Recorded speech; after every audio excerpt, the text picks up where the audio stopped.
நண்பா, உங்க கார்ல இந்த டிரைவர் டேஷ்போர்டுக்கு கீழ இந்த இடத்துல ஒரு கம்பார்ட்மெண்ட் இருக்கே.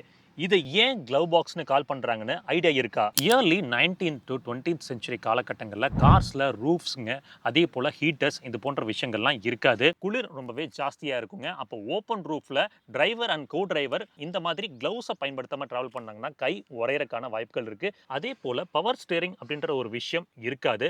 ஸ்டீரிங்கும் ஹார்டா தான் இருக்கும். அப்போ கையில காயமாக கூடாது.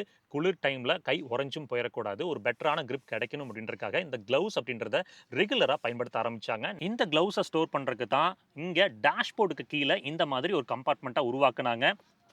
அப்படித்தான் க்ளவ் பாக்ஸ் அப்படின்ற பேரும் உருவாச்சு. ஃபாஸ்ட் ஃபார்வர்ட் செஞ்சு இந்த டைம் லைன்ல பார்க்குறப்போ வாட்டர் பாட்டில்ஸ் வைக்க, இந்த மாதிரி டாக்குமெண்ட்ஸ் வைக்க, அது கூடவே ஸ்நாக்ஸ் எல்லாம் வச்சுக்கிறதுக்கு இந்த க்ளவ் பாக்ஸ் கம்பார்ட்மெண்ட் அப்படின்றது இப்போ பயன்பட்டு வருது. இப்போ எனக்கு தெரிஞ்சு இந்த கம்பார்ட்மெண்ட் ஏன் க்ளவ் பாக்ஸ் அப்படின்னு கால் செய்றாங்கன்னு உங்களுக்கு ஒரு கிளியர் ஐடியா கிடைச்சிருக்கும்னு நினைக்கிறேங்க. நெக்ஸ்ட் வீடியோல சந்திப்போம். டடா, டேக் கேர், பை.